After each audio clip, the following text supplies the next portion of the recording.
दोस्तों, आज मेरी और आप सबकी खुशकिस्मती से हमारे साथ नजीब जंग साहब हैं, जिनका परिचय देने की कोई आवश्यकता तो नहीं है, लेकिन चूँकि वो पहली बार नई परख के मंच पे आ रहे हैं, इसलिए एक बार औपचारिक रूप से उनका परिचय देना ज़रूरी है। नजीब जंग साहब जामिया मिलिया इस्लामिया के कुलपति रह चुके हैं और दिल्ली के लेफ्टिनेंट गवर्नर यानी उपराज्यपाल भी रह चुके हैं। बहुत ज़हीन आदमी हैं और देश और दुनिया की राजनीति और समाज में होने वाले परिवर्तनों की नब्ज़ पर उनकी उँगलियाँ हमेशा रखी रहती हैं। मैंने कई बार उनकी अ, दूसरे मंचों पर राजनीतिक समीक्षा और चर्चा भी सुनी है, जिससे मुझे हमेशा सीखने का मौका मिला है और मैं उससे प्रभावित हुआ हूँ। आज हम लोग एक ख़ास मसले के ऊपर उनसे चर्चा करेंगे। देश की राजनीति में एक नई तब्दीली की संभावना खुली है। मैं ये नहीं कह रहा हूँ कि तब्दीली शुरू हो गई है या लाज़मी तौर पे हो ही जाएगी, लेकिन उसकी एक संभावना खुली है और वो संभावना काफ़ी संगीन किस्म की संभावना मुझे लगती है। नजीब जंग साहब मेरी बात में संशोधन करेंगे कि संगीन नहीं है या कैसी है। मेरा मानना ये है कि इस देश में इस वक़्त एक मुस्लिम नेतृत्व वाली और मुसलमानों की एकता पर आधारित राजनीतिक पार्टी के उभार की ज़मीन तैयार हो रही है। ये बिल्कुल शुरुआती दौर है। अ, मैं साफ कर दूँ जब मैं ये कह रहा हूँ तो मेरा मतलब है असदुद्दीन ओवैसी के नेतृत्व वाली all India Majlis-e-Ittehadul Muslimeen AIMIM party के उभार की संभावना खुली है। मैं ही नहीं दूसरे कई राजनीतिक समीक्षक जो हिंदुत्व की राजनीति को आलोचनात्मक नज़रिए से देखते हैं, वो भी इस चीज़ को उन्होंने भी इसे रेखांकित किया है। और अभी बिल्कुल जो आंकड़ागत जो प्रमाण है, वो बहुत ही कम है। जैसे कि केवल उनका शुरुआती आधार हैदराबाद का पुराना शहर है, जो उनके पिता सुल्तान सलाउद्दीन ओवैसी ने बनाया था। उसके बाद में बिहार के सीमांचल में 2 विधानसभा चुनाव में उन्होंने अच्छा प्रदर्शन किया है। अभी हाल ही में महाराष्ट्र के नगर निगम चुनावों में उन्होंने बेहतरीन प्रदर्शन किया है। पूरे चुनाव में 126 सीटें जीती हैं और वो शरद पवार की एनसीपी से आगे चले गए हैं और उद्धव ठाकरे की शिवसेना से केवल 30 सीटें पीछे हैं और कई नगर निगमों में उन्होंने भारतीय जनता पार्टी को टक्कर भी दी है। लेकिन उत्तर प्रदेश में और दिल्ली विधानसभा चुनाव में उनकी भूमिका उन हमेशा इस बात की रही है कि जितने उन्हें वोट मिलते हैं, भाजपा के उम्मीदवार की जीत के अंतराल से कुछ ज़्यादा उन्हें वोट मिलते हैं। यानी उनके चुनाव लड़ने से भाजपा के उम्मीदवार को जीतने में मदद मिलती है। मसलन मैं उसको साफ कर दूँ क्योंकि एक आंकड़ा है, उसको हम अपनी चर्चा में दोहराएँगे नहीं। दिल्ली विधानसभा के चुनाव में मुस्तफाबाद, जहाँ पे 40% मुसलमानों की आबादी है, वहाँ पर एआईएमआईए के उम्मीदवार को इतने वोट मिले, इससे भाजपा के उम्मीदवार मोहन सिंह बिष्ट चुनाव जीत गए वहाँ पे। इसी तरीके से उत्तर प्रदेश में उन्होंने होशियारी से 7 निर्वाचन क्षेत्रों पर अपना दांव लगाया और उन 7 निर्वाचन क्षेत्रों में जहाँ भारतीय जनता पार्टी जीती, वहाँ एआईएमआईएम के उम्मीदवारों को भाजपा उम्मीदवार को जो जीत का अंतराल था, उससे ज़्यादा वोट मिले। लेकिन मैं इस चीज़ पर ज़्यादा ज़ोर नहीं देना चाहता अभी कि वो कहाँ भाजपा को जिताते हैं, कहाँ उन्हें भाजपा की बी टीम कहा जाता है। मैं उनकी इस आलोचना से सहमत नहीं हूँ।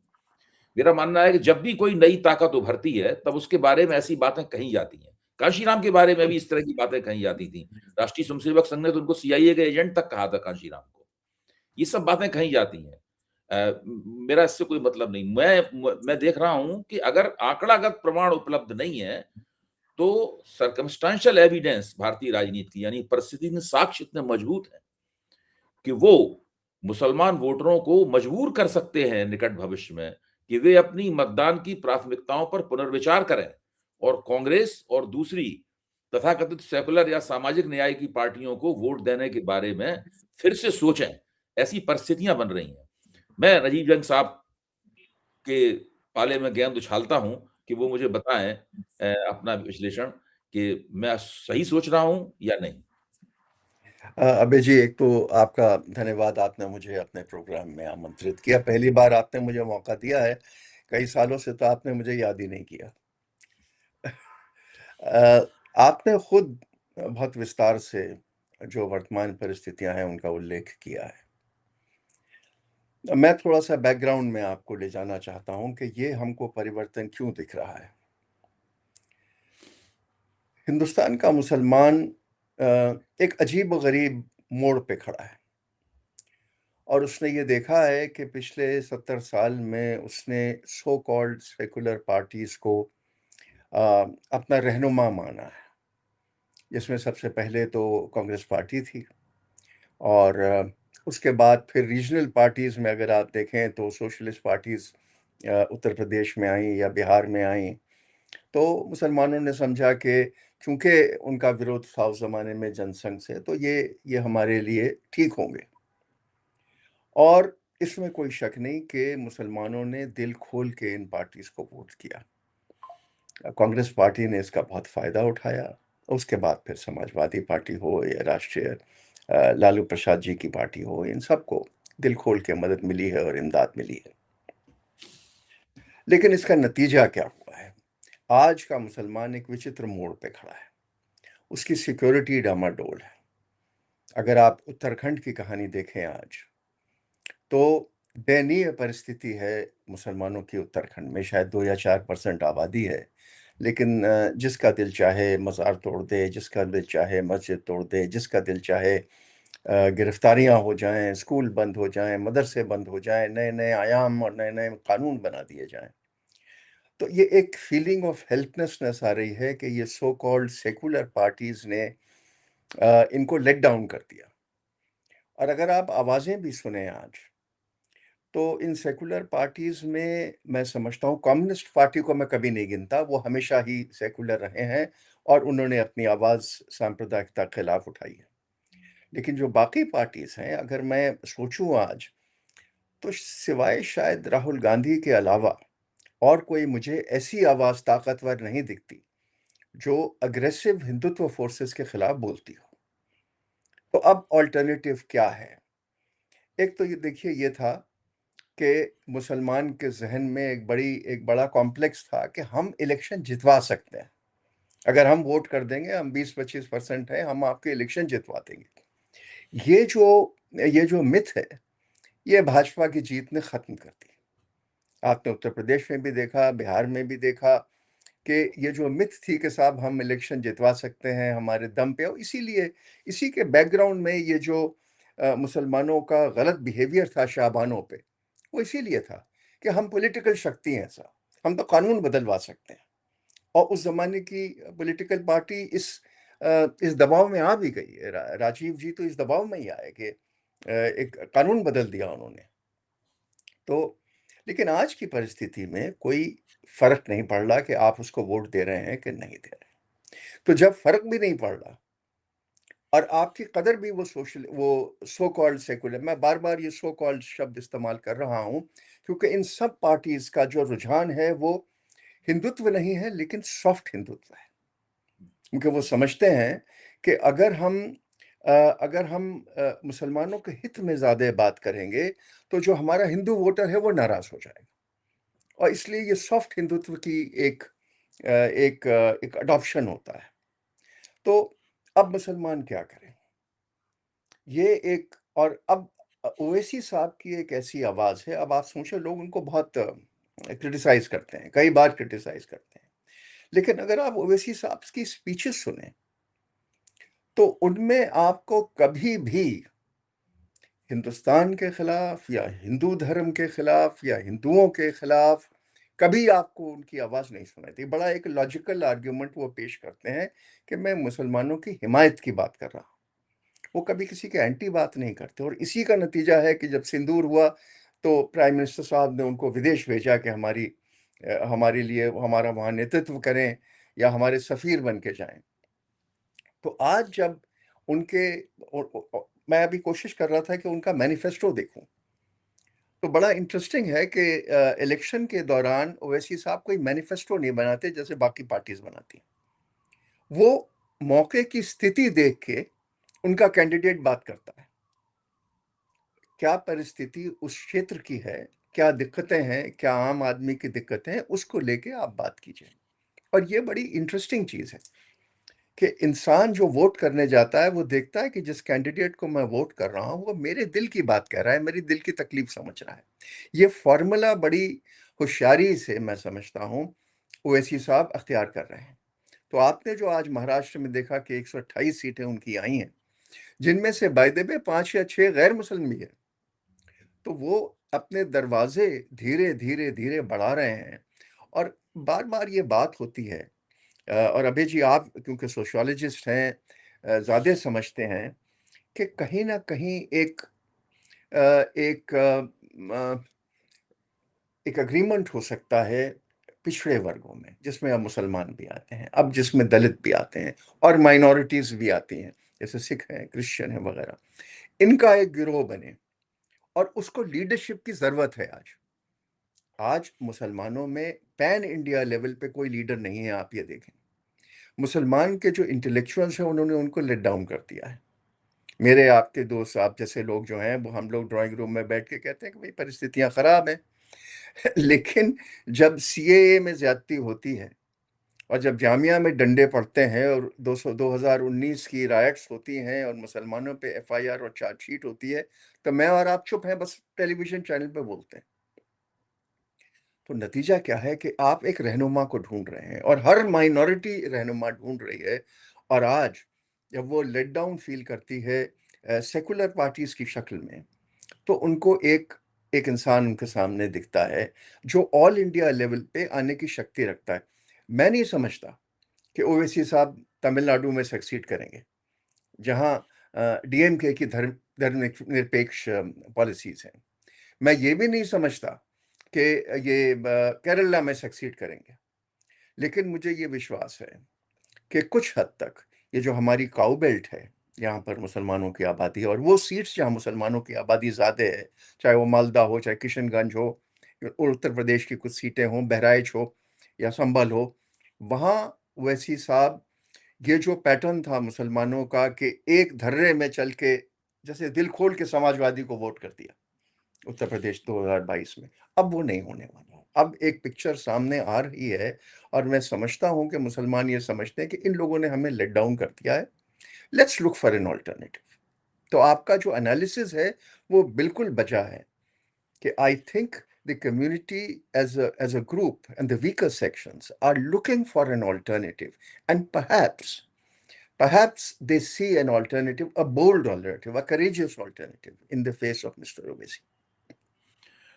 मैं आपकी इस बात से बिल्कुल सहमत हूं कि मुसलमान अपने रहनुमा की तलाश कर रहे हैं और उन्हें असदुद्दीन ओवैसी के तौर पे अपना एक रहनुमा दिखाई भी पड़ रहा है। उसकी अपनी सीमाएं हैं, हम लोग उन सीमाओं को जानते हैं। ऐसे कभी असदुद्दीन ओवैसी की पहुंच ग्रामीण मुसलमानों तक नहीं हुई है। मुख्य तौर पर शहरी और अर्ध शहरी मुसलमान ही उनके साथ दिखाई पड़ते हैं, उनके प्रति उनमें आकर्षण है।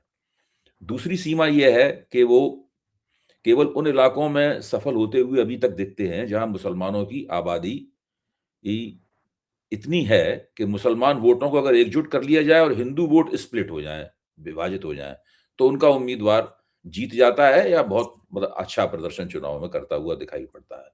और ऐसे निर्वाचन क्षेत्र भारत में बहुत कम है। ऐसे निर्वाचन क्षेत्र भारत में बहुत ज्यादा नहीं है। कुछ हैं लेकिन इतने नहीं है कि वो देश की राजनीति पे बड़ा असर डाल पाए। तो ये उनकी सीमाएं हैं। इन सीमाओं को उन्हें दूर करना होगा, सब सुधारना होगा। उसके लिए वो क्या रणनीति अपनाएंगे, ये देखने की बात है। दूसरी समस्या उनके, मैं खुल के बात करना चाहता हूं, दूसरी समस्या उनकी अंदरूनी है। अंदरूनी समस्या ये है कि वो, उनके भाई अकबरुद्दीन ओवैसी, जिनकी चर्चा बहुत कम होती है, और उनको जिम्मे उन्होंने जिम्मेदारियां बांट रखी हैं कि सारे मुल्क का जिम्मेदारी तो असदुद्दीन उठाएंगे और हैदराबाद के पुराने शहर की जिम्मेदारी जो है वो अकबरुद्दीन उठाएंगे। तो अकबरुद्दीन साहब जो हैदराबाद में भाषणबाजी करते हैं, जो लफ्फाजी करते हैं, उस लफ्फाजी में और जिन्ना की लफ्फाजी में कोई फर्क नहीं है। वो वहां पर डायरेक्ट एक्शन का ही अपील करते हुए नजर आते हैं हर बार। असदुद्दीन ओवैसी बैरिस्टर हैं, कानून और संविधान की भाषा बोलते हैं। आपने बिल्कुल ठीक कहा। वो अल्पसंख्यकों के जो संविधान सम्मत अधिकार हैं, उनको हासिल करने की राजनीति करते हुए नजर आते हैं, बिल्कुल साफ तौर पर। इसमें उनसे एक भी गलती नहीं होती है कभी, चाहे सदन के अंदर बोल रहे हो, चाहे सदन के बाहर बोल रहे हो। लेकिन अकबरुद्दीन ओवैसी जो उन्हीं के भाई हैं, उन्हीं की पार्टी के हैं, वो सिक्के का दूसरा पहलू है, जो दिखाता है कि वो उनकी पार्टी कभी भी इस संविधान सम्मत भाषा से पलटकर उस भाषा में जा सकती है। और वो जैसे-जैसे ये असदुद्दीन फोकस में आएँगे, वैसे-वैसे ये सिक्के का जो छिपा हुआ पहलू है, जिसकी बहुत कम होती है चर्चा, वो पहलू भी उभर कर सामने लाया जाएगा या आएगा। तब फिर इनकी जो संविधान सम्मत भाषा है, वो इतनी सुरक्षित नहीं दिखाई पड़ेगी। फिर वो अपने आप में एक तरह की तरकीब, एक तरह की चालाकी या एक तरह की जिसे कहते हैं आप डबल स्टैंडर्ड, ये सब लगने लगने लगेगा। तो ये उनकी भीतरी समस्या है। आप इस भीतरी समस्या पे किस मैं निगाह से देखते हैं? जी। मैं आपको बताऊं अभय जी कि हुँ, ये गुड कॉप बैड कॉप की पॉलिसी भी हो सकती है। हुँ, मुझे कोई शक नहीं है हुँ, कि अकबरुद्दीन ओवैसी एक वक्त पे इनके गले का फंदा पड़े हुए हैं, उनसे हुँ, ना उला जाता है ना निगला जाता है। ये हो सकता है।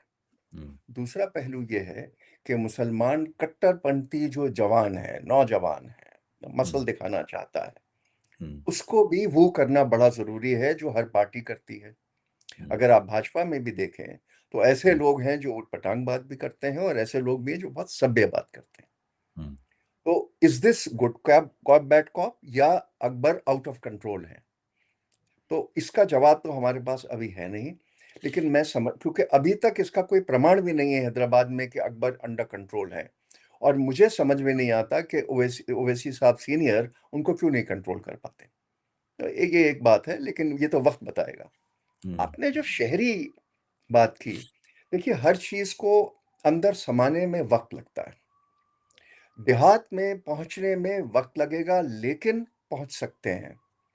और पहुंचने का एक बहुत अच्छा जरिया है मुसलमानों में, इमामों के जरिए। जो इंसान अजान देता है वहां पर, उसके पास मस्जिद में लोग आके लोग सुनते हैं उसकी बात, क्योंकि नमाज के हुँ, बाद एक प्रथा होती है हुँ, जिसमें खुतबा कहते हैं, खुतबा पढ़ा जाता है कि नमाज जब हो जाती है तो 10 मिनट वो जो हुँ, इमाम साहब हैं वो 10 मिनट की तकरीर तकरीर करते करते हैं। हैं।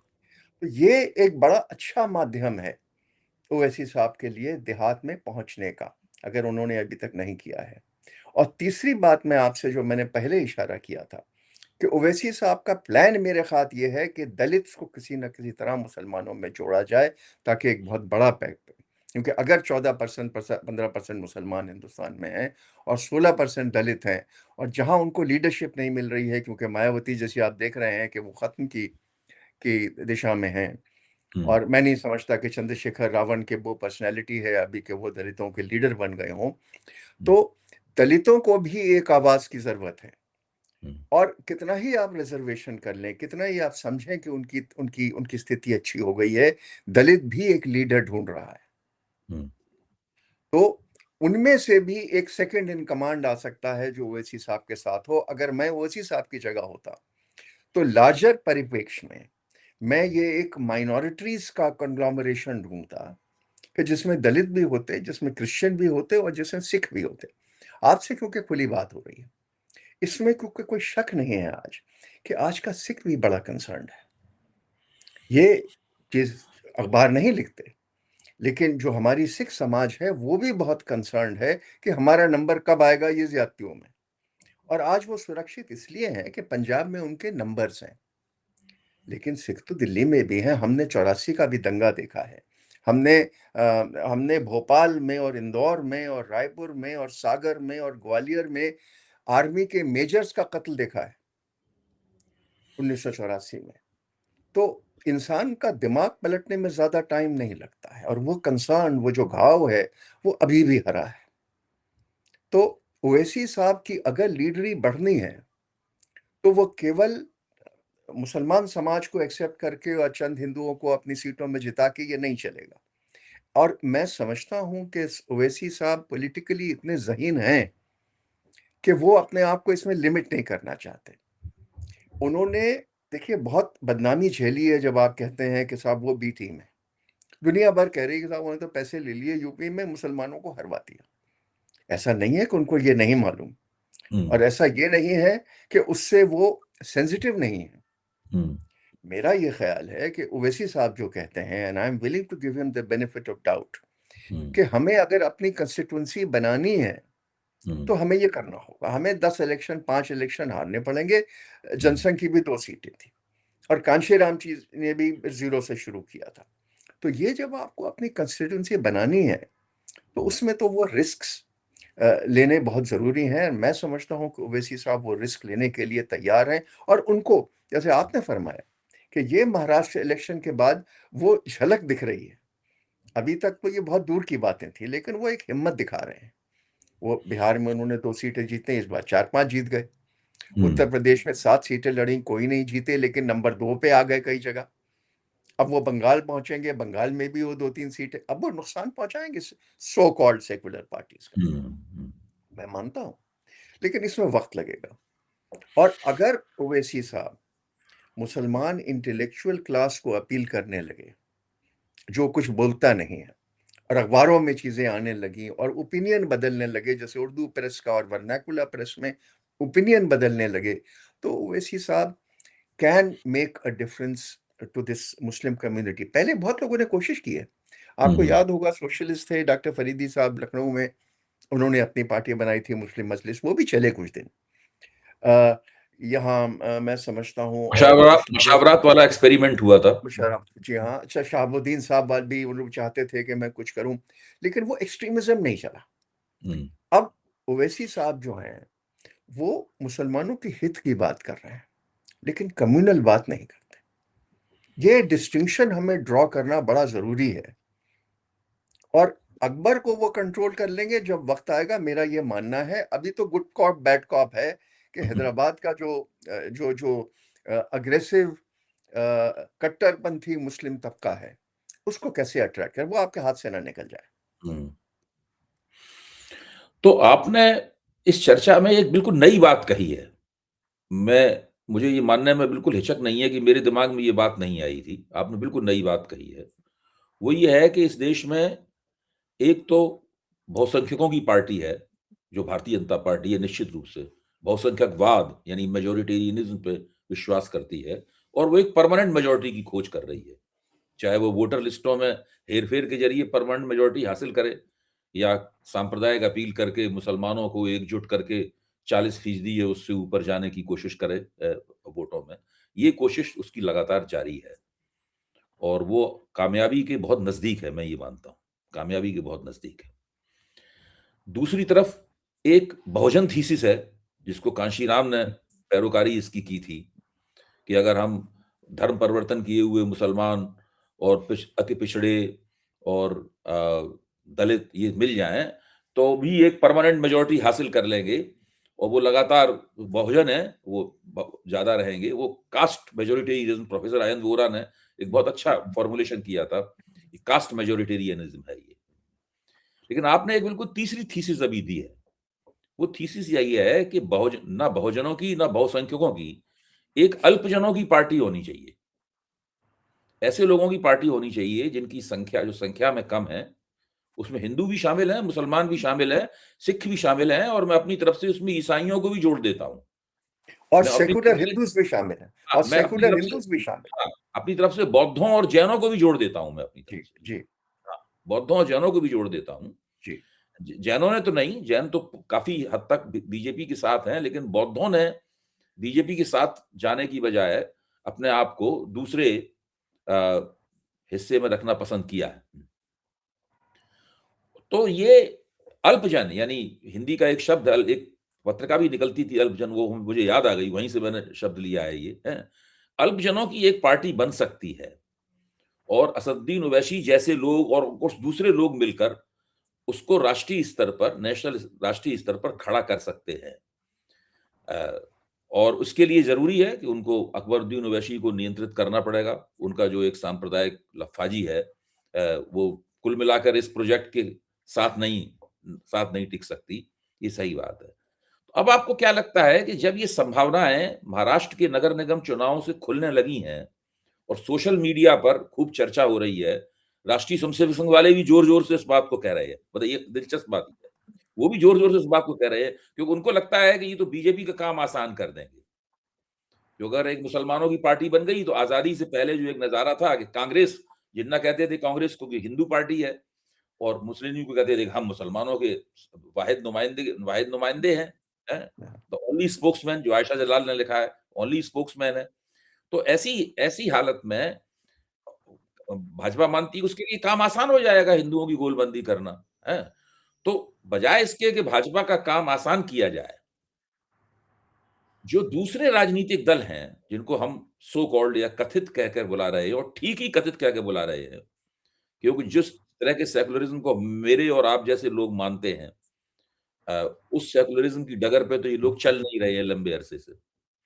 ये लोग भी संख्याओं को जोड़ के, जिसको प्रोफेसर कोठारी कहते थे संख्याओं का गणन शास्त्र, हैं? संख्याओं को जोड़ के मेजॉरिटी बनाने के चक्कर में रहते हैं, जो भाजपा के हथकंडे से कोई ज़्यादा अलग नहीं है, अगर देखा जाए तो। मतलब क्वालिटी में देखा बिल्कुल। जाए तो भाजपा बड़ी क्वांटिटी में ये काम करती है, ये छोटी क्वांटिटी में काम करते हैं, लेकिन करते ये भी है। तो ये लोग फिर क्या करेंगे? आप जमी हुई पार्टियां हैं, लंबे से सत्ता का अनगिनत बार सत्ता प्राप्त कर चुके हैं, और बहुत उनके पास संसाधन हैं। मुस्लिम समाज में भी उनकी बड़ी गहरी जड़ें हैं, ऐसी बात नहीं है। मुस्लिम समाज में भी उनके बड़े मुस्लिम समाज के जो लीडरशिप है, उस लीडरशिप का बड़ा हिस्सा इन पार्टियों में मुद्दतों तक रहा है। खासतौर से अशराफ मुसलमान, जो मुसलमान समाज का नेतृत्व करते रहे हैं, वो तो इन्हीं पार्टियों के साथ जुड़े रहे, पले उनकी पूरा पॉलिटिकल सोशलाइजेशन इन्हीं पार्टियों में हुआ है। तो ऐसी स्थिति में ये पार्टियां फिर क्या करेंगी? मैं थोड़ा-सा इससे आगे चल के आपसे बात कर रहा हूँ, जो हुँ, मैं देखता हूँ, और अगर मेरी बात ओवैसी साहब समझे कि इसको बढ़ाना कैसे? हुँ, अगर मैं आज ओवैसी साहब की जगह होता, हुँ, तो मैं दिल्ली में एक ऑल इंडिया कन्वेंशन बुलाता हुँ, माइनॉरिटीज़ का, हुँ, जिसमें जिन वर्गों की आपने बात की है, जिन धर्मों की बात की है, उन सबको मैं निमंत्रण देता। हुँ, और उसमें आप जैसे, हम जैसे सेक्युलर नॉन मुस्लिम्स को भी मैं बुलाता। हुँ, और उसमें मैं इन रीजनल पार्टीज को भी बुलाता, जो अपने-अपने क्षेत्रों में बीजेपी का विरोध कर रही हैं। बंगाल है, तमिलनाडु है, केरला है, उड़ीसा तक है।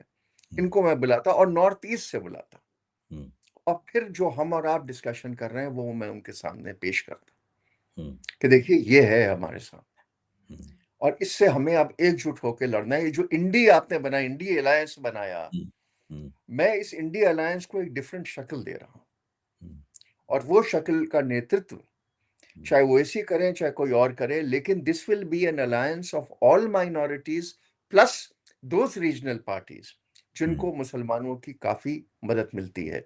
छत्तीसगढ़ में क्रिश्चियंस हैं। आप देखें अबे भाई कि कितनी ज्यादतियां आज क्रिश्चियंस पे हो रही हैं छत्तीसगढ़ में, उड़ीसा में, इसकी इंतहा नहीं है। हुँ, एक कल तस्वीर आई है, एक पादरी को मल खिला दिया गया है इस हुँ, एक्यूजेशन पे कि उसने कन्वर्जन किया है। मैं तो 15 साल या 12 साल एक क्रिश्चियन स्कूल में पढ़ा हूँ, उसके बाद सेंट स्टीफेंस कॉलेज जो क्रिश्चियन इंस्टीट्यूशन था। मुझे तो किसी ने नहीं कहा कि कन्वर्ट हो जाओ, और कभी किसी को स्कूल में कोशिश नहीं की गई। लेकिन अब जो आपको क्रिश्चियन दिखता है, वो ये दिखता है कि ये तो कन्वर्ट कर लेगा। हुँ, दिस इज़ वेरी अनफेयर। तो मेरा आपसे अर्ज़ ये है कि मैं तो अगर ओवैसी साहब की जगह होता, तो नीड तो ये है कि एक ऑल इंडिया कन्वेंशन, जिसमें सबको हम आमंत्रित करें, खुल के बात करें और देखें कि ये मसला आगे कहाँ तक बढ़ता है। सब नहीं आएँगे, लेकिन कुछ आएँगे। हुँ, 2027 में उत्तर प्रदेश का इलेक्शन है, अभी बंगाल का इलेक्शन है। बंगाल का तो शायद बहुत जल्दी है, हुँ, बहुत लेकिन जल्दी। 2027 में, और उसके बाद तमिलनाडु में अगर ये हमारा एक्सपेरिमेंट चलता है, तो देखिए इसके क्या परिणाम होते हैं। और दावा हमारा ये है साहब कि हुँ, इलेक्शन जीतने के लिए और पावर में आने के लिए आपको 5 इलेक्शन हारने पड़ते हैं, तब जाके आपको पावर मिलती है। तो इतना स्टैमिना भी आप में होना चाहिए, और ओवैसी साहब में होना चाहिए कि ओवैसी में स्टैमिना बड़े तो है सर। मुझे है। अभी तक देख के लगता है कि इनमें स्टैमिना है, ये लंबी दूरी के बिल्कुल, घोड़े हैं। बिल्कुल। तो अगले बिल्कुल। 3 इलेक्शन नेशनल लेवल पे हारेंगे, लेकिन हुँ, जो उनकी एक सीट है पार्लियामेंट में हुँ, आज, उनकी खुद हुँ, की, वो हो सकता है अगले इलेक्शन में 5 सीटें हो जाएँ। और हुँ, जब 5 सीटें होती हैं, तो आपको राज्यसभा में भी कुछ सीटें मिल जाती हैं, हुँ, तो आपकी हुँ, आवाज़ बुलंद होती है। हुँ, तो इसलिए मेरा ये मानना है कि जो आपने जिस जिस बात को आज शुरू किया, इसको थोड़ा गंभीरता से सब अ, सोशल थिंकर्स को सोचना चाहिए। आई एम श्योर कि ओवैसी साहब खुद सोच रहे हैं हम और आप तो इसमें कच्चे खिलाड़ी हैं, वो तो पक्के हाँ, खिलाड़ी हैं, वो तो फील्ड में है, वो तो हुँ, फील्ड में है। आई एम श्योर कि वो इस लाइन में सोच रहे हैं। देखिए, आसाम में बदरुद्दीन अजमल है। हुँ, अब ये सब फोर्सेस जॉइन कर सकती हैं, हुँ, और ये कम्युनल फोर्सेस नहीं। ट्रेजेडी अबे साहब ये है कि अगर आप मुस्लिम हित की बात करें तो आपको कम्युनल डब कर दिया जाता है। हुँ, ये बहुत बड़ी गलतफहमी है। हुँ, अगर कोई आदमी दलित हित की बात करे तो उसको कास्टिस्ट कह दिया जाता है। हुँ, लेकिन अगर कोई कास्ट हिंदू अपने हित की बात करे तो वो कम्युनल या कास्टिस्ट नहीं है। तो ये परिभाषाएं भी हमें अपने दिमाग में बदलनी होगी। To speak for your community, to be fair, is not being communal और कास्टिस्ट। मेरे जहन में कहीं दूर दूर कम्युनलिज्म नहीं आता कभी, हुँ, क्योंकि हमारी जो बाइबल है वो तो कॉन्स्टिट्यूशन है। हुँ, और मैं बार बार आपसे उल्लेख करता हूं कि हम अगर अपना प्रियम्बल पढ़ें तो ऐसा नहीं है कि प्रियम्बल जब बन रहा था या कॉन्स्टिट्यूशन बन रहा था तो ये डिबेट नहीं हुई थी। उस हुँ, जमाने में भी डिबेट हुई थी कि भाई पाकिस्तान इस्लामिक बन चुका है, हम क्यों हुँ, ना हिंदू राष्ट्र बनाए। हुँ, लेकिन वो 278 लोग जो कॉन्स्टिट्यूंट असेंबली में बैठे थे, उन्होंने कहा था कि हम सेक्युलरिज्म से भी ज्यादा शक्तिशाली लफ्ज इस्तेमाल करेंगे प्रियम्बल में, हुँ, और वो था फ्रेटर्निटी। हुँ, सेक्युलरिज्म शब्द तो मिसेस गांधी ने बाद में हुँ, यूज किया है, और हुँ, जिसके एक प्राइवेट मेंबर्स बिल आ गया है कि उसको हटा दिया जाए। हुँ, लेकिन फ्रेटर्निटी शब्द जो है, it has a much larger connotation, और उसको एक अलग सेंटेंस दिया है प्रियम्बल में। हुँ, तो आपकी और मेरी तो बाइबल जो हुँ, है, जो कुरान है, जो गीता है, वो तो हुँ। असली तौर में हमारे घर में जो रखी जानी चाहिए वो हमारा कॉन्स्टिट्यूशन है। मैं आपकी इस बात से पूरी तरह से इत्तेफ़ाक रखता हूँ।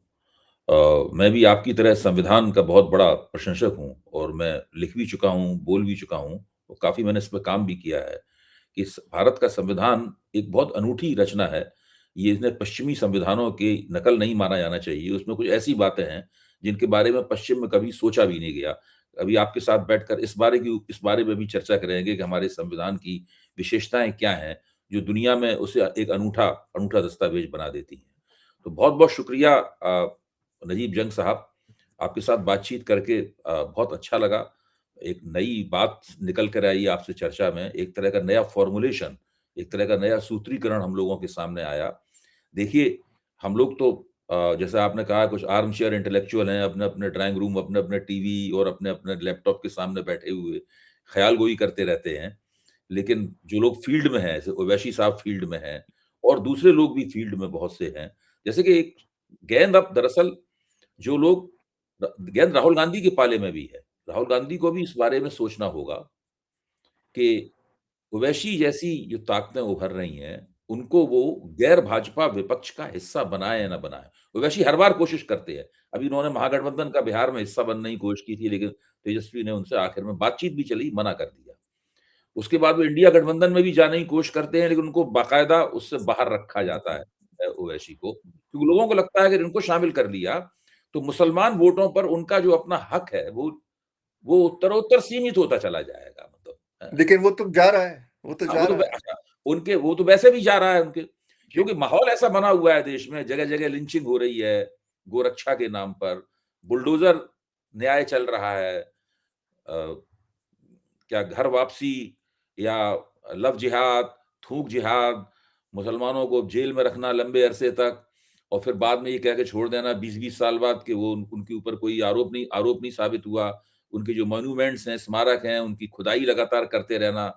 बजरंग दल, विश्व हिंदू परिषद, इन सब लोगों द्वारा लगातार और दूसरे तमाम सारे हिंदू संगठन हैं, हिंदुत्ववादी संगठन है, हिंदू संगठन तो मैं नहीं कहूँगा।